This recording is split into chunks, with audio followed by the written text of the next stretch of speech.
Hello students, स्वागत है आपका गायत्री विद्या मंदिर उच्च माध्यमिक विद्यालय सांचौर द्वारा संचालित आज की इस ऑनलाइन क्लास में।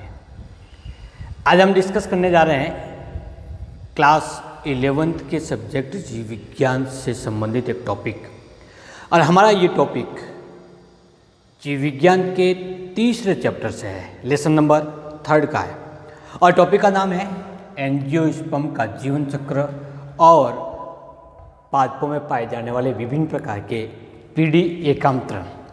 इससे पहले हमने डिस्कस किया था एंजियोस्पर्म के सामान्य लक्षण के बारे में। एंजियोस्पर्म जिसे हिंदी में आवर्त बीजी कहते हैं, इससे संबंधित विभिन्न प्रकार के सामान्य लक्षण जैसी आवास, उसकी संरचना कैसी है, मूल क्या है, तना क्या है, पर्ण की स्ट्रक्चर कैसी होती है, और जनन क्रिया के दौरान जनन संरचना, पुष्प, उसमें उत्पन्न होने वाले विभिन्न प्रकार के जनन अंग और निषेचन के बारे में आपने डिस्कस किया था। तो पादप या एंजियोस्पर्म जनन प्रक्रिया के द्वारा नई संतति का निर्माण करता है। पादप जिस अवस्था से, जो उसकी मुख्य अवस्था होती है, उससे किन किन अवस्थाओं द्वारा, किन किन प्रावस्थाओं द्वारा, प्रक्रियाओं द्वारा गुजरते हुए पुनः एक नए पादप को निर्मित करते हैं, वो इसका जीवन चक्र कहलाता है। तो प्रारंभ करते हैं आज का हमारा ये टॉपिक। ये जो डायग्राम आप देख रहे हैं, ये डायग्रामेटिक प्रारूप जितना भी है, वो एंजियोस्पर्म का जीवन चक्र की विभिन्न अवस्थाओं को निरूपित करता है। जैसे सबसे पहले एक प्लांट है, ये पादप का बीजाणुद्भिद है। कौन सा अवस्था कहलाएगी? बीजाणुद्भिद या स्पोरोफाइट। बीजाणुद्भिद डिप्लॉइड होती है, अर्थात द्विगुणित पादप का है। इसमें कौन कौन से पादप भाग पाए जाते हैं? ये जो भाग है वो इसकी मूल कहलाती है। ये जो भाग है उसका मुख्य अक्ष या तना कहलाएगा। ये जो संरचना है वो पर्ण कहलाएगी। पर्ण के बाद में ये फल, और फल के ऊपरी भाग पर पाई जाने वाली ये सैफरन कलर की स्ट्रक्चर फूल या पुष्प कहते हैं, और ये भाग है कलिका। तो ये एक स्पोरोफाइट अथवा बीजाणुद्भिद की संरचना है। किसको निरूपित कर रहा है? एक प्रारूपिकी एंजियोस्पर्म पादप को। अब जब जनन करना प्रारंभ करेगा, उस अवस्था में सबसे पहले हम जब किसी बीज को बोते हैं तो उससे क्या होता है? एक नवोद्भिद विकसित होता है, और नवोद्भिद की पहले कायिक वृद्धि होती है, जिसके अंतर्गत उसकी पर्ण, शाखाएं और तना की लंबाई बढ़ती है। फिर कायिक वृद्धि रुक जाती है और जनन वृद्धि होना प्रारंभ होती है, अर्थात उसमें पुष्प कलिका विकसित होगी, और वो पुष्प कलिका पुष्प में परिवर्तित होगी। उस पुष्प में परागण के पश्चात निषेचन की प्रक्रिया होगी। पुष्प में पाए जाने वाले अन्य भाग गिर जाते हैं या झड़ जाते हैं। अंडाशय केवल शेष रहता है। उस अंडाशय से फल का निर्माण होता है, और फल के अंदर क्या पाए जाते हैं? बीज। वो बीज एक पादप को निरूपित करते हैं और अंकुरित होकर के फिर पादप को निर्मित करता है। तो यहाँ पे जब पुष्पीय संरचना विकसित होगी, पुष्प तो फूल हमेशा पादप का जनन संरचना कहलाता है। क्या कहलाएगा? जनन संरचना। इस पुष्प में कौन कौन से भाग होते हैं? बाह्यदल होते हैं, दल होते हैं। पुष्प के सबसे बाह्य भाग पर हरे रंग की संरचना होती है, वो इसकी बाह्यदल कहलाती है। फिर रंगीन भाग होता है सामान्यतः, वो इसका दल कहलाता है। दल के अंतर्गत तंतुवत संरचना निकलती है, उसको क्या नाम देते हैं? पुंकेसर कहेंगे। तो ये इसका भाग क्या है? पुंकेसर। और इसके मध्य भाग में एकल संरचना पाई जाती है, वो इसकी स्त्री केसर या अंडप कहलाता है। क्या कहलाएगा? स्त्री केसर या अंडप। तो क्या आप बता सकते हो किसके आधार पर? एंजियोस्पर्म के सामान्य लक्षण के आधार पर कि पुंकेसर क्या है अथवा स्त्री केसर क्या है। तो हमारे मन में क्या आंसर आता है इसका? कि स्त्री केसर पुष्प का मादा जनन अंग है, जबकि पुंकेसर पुष्प का नर जनन अंग है। तो पुष्प में पुंकेसर की जब संरचना की बात करते हैं तो क्या भाग होता है? ये जो लंबी संरचना है वो भूतंतु कहलाती है। छोटा सा भाग पतला होता है, वो योजी कहलाता है। योजी के ऊपरी भाग को क्या पाए जाते हैं? परागकोश।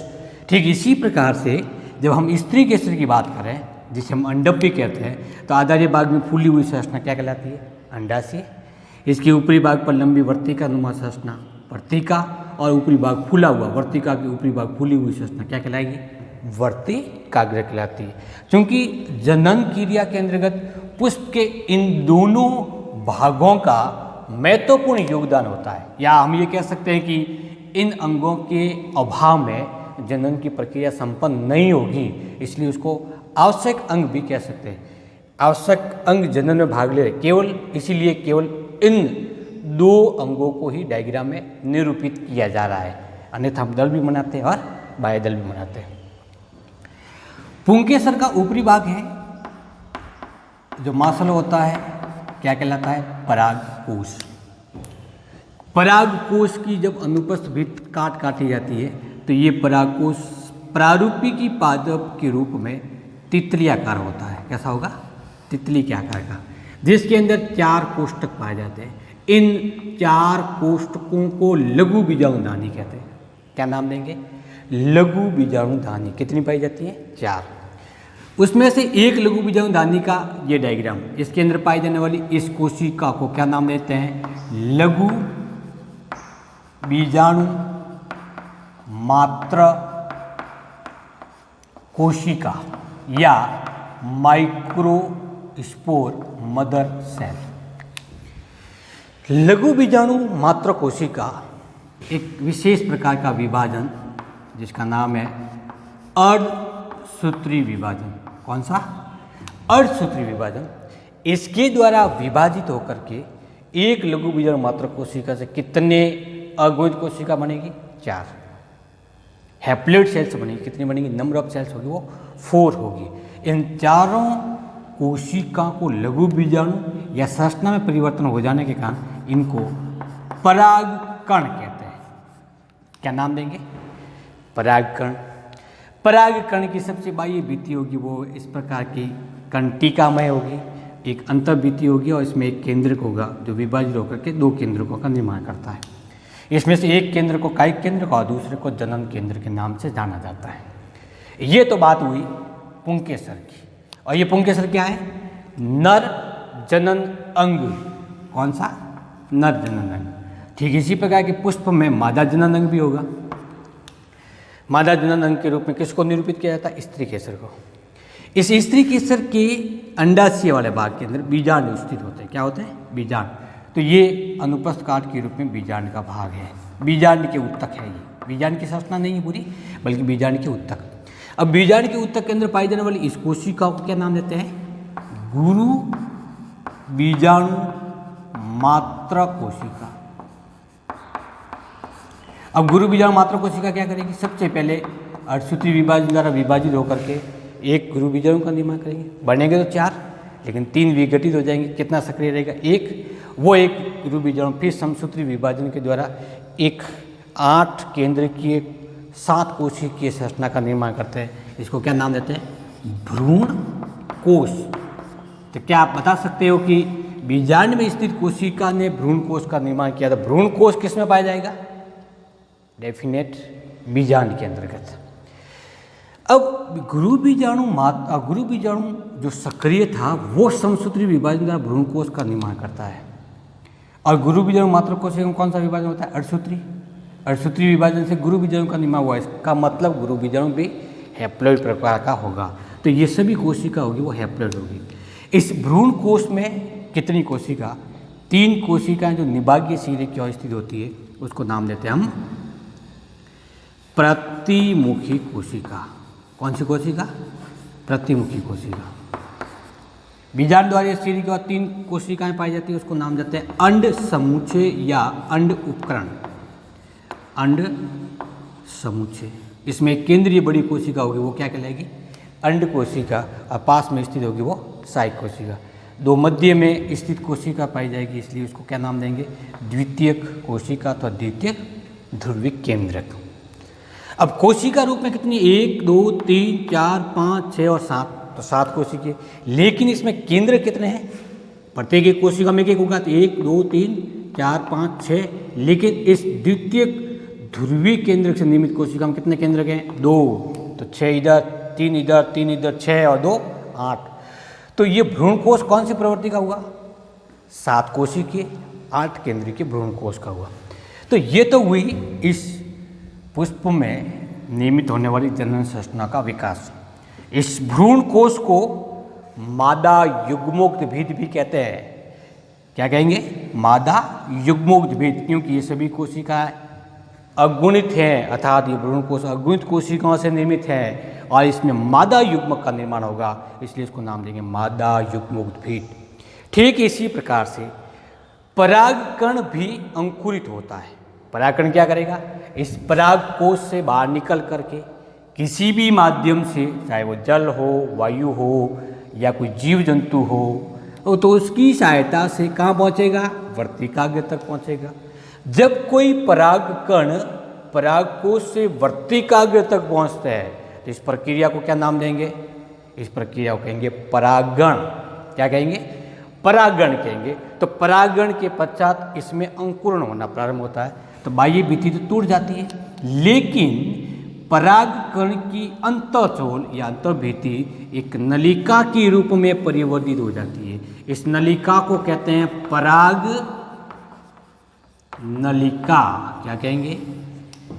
इसको पराग नलिका कहते हैं। इस पराग नलिका में इस जनन केंद्र के विभाजन से दो युग्मक बनते हैं। इन युग्मकों को क्या नाम देंगे? इन युग्मकों को नाम देंगे नर युग्मक। कौन से युग्मक? नर युग्मक। कितने होंगे? 2। इसमें एक केंद्रक था कायिक केंद्रक, तो एक कायिक केंद्रक पहले से उपस्थित है।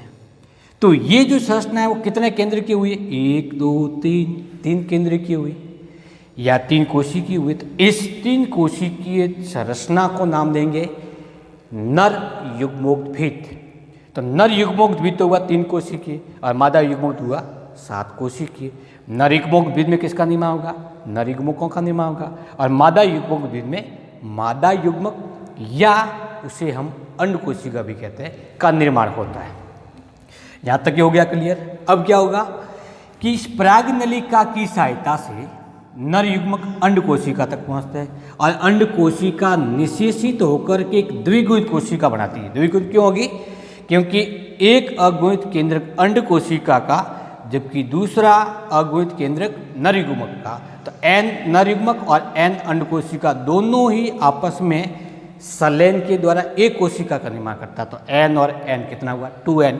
एक 2n कोशिका का निर्माण होता है। किसमें होगा? अंड कोशिका के द्वारा। इसको कहते हैं युग्मनज। क्या नाम देंगे? युग्मनज नाम देते हैं, यहाँ पे जाइगोट नाम देते हैं।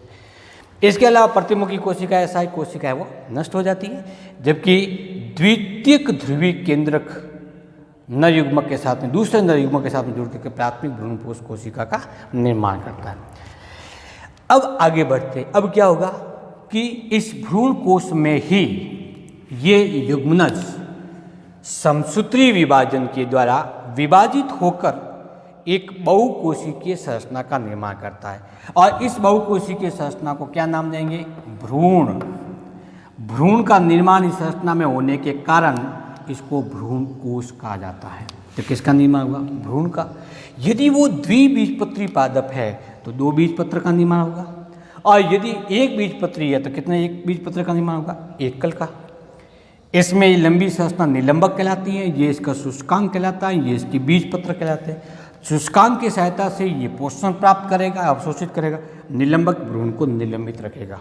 इसके अंदर पाए जाने वाले परांकुर और मूलांकुर की सहायता से अंकुरण के दौरान मूल और प्रोतंत्र का विकास होता है। अब ये युग्मनज कहाँ परिवर्तित हुआ? ये हुआ बीजांड में। तो निषेचन के साथ में ही अंडाशय परिवर्तित होता है फल में, बीजांड परिवर्तित होता है बीज में और बीज के अंतर्गत पाया जाता है भ्रूण। आप यदि चने के बीज जो कि सामान्य रूप से आसानी से उसका खोल उतार करके हम उसके बीजपत्र को अलग कर सकते हैं, जब उसमें देखेंगे तो उस बीज के इस भाग का जो अर्धांश है, इसके इस भाग के ऊपरी भाग पर एक श्वेत रंग की छोटी सी संरचना दिखाई देगी आपको। कभी कभी हम नारियल को जब तोड़ते हैं तो उसमें भी एक अग्र भाग पर जो उसकी आंखें कहलाती है उसके जस्ट नीचे की ओर एक प्रकार की वाइट रंग की कणिकीय संरचना दिखाई देती है। वो कणिकीय संरचना क्या होती है? वो कणिकीय संरचना क्या कहलाती है? भ्रूण कहलाती है। क्या कहलाएगी? भ्रूण। तो चने के अंदर देखो आप, मूंग के अंदर देखो या फिर नारियल के अंदर देखो, आपको वो संरचना भ्रूण के रूप में दिखाई देती है। अब वो चूंकि बीज में है बीज में क्या पाया जाएगा? भ्रूण पाया जाएगा। जब हम इस बीज को जमीन के अंदर रोपेंगे तो वो आर्द्रता को ग्रहण करके पुनः अंकुरित होगा, एक नवोद्भिद का निर्माण करेगा और वो नवोद्भिद वापस किस में परिवर्तित होगा? बीजाणुद्भिद में। किस में बदलेगा? एक बीजाणुद्भिद पादप में। इस प्रकार से एंजियोस्पर्म के पादप इस विशेष प्रक्रिया के द्वारा विभिन्न पदों से होते हुए, अवस्थाओं को पार करते हुए, प्रक्रिया को पार करते हुए पुनः एक नवोद्भिद पादप का निर्माण करता है। इसको कहते हैं जीवन चक्र। किसका जीवन चक्र है? एंजियोस्पर्म का जीवन चक्र। तो आज के इस टॉपिक में हमने डिस्कस किया है एंजियोस्पर्म का जीवन चक्र। नेक्स्ट क्लास के अंदर हम इसी टॉपिक का दूसरा भाग डिस्कस करेंगे, जिसको कहेंगे पीढ़ी एकांतरण। थैंक यू, नमस्कार।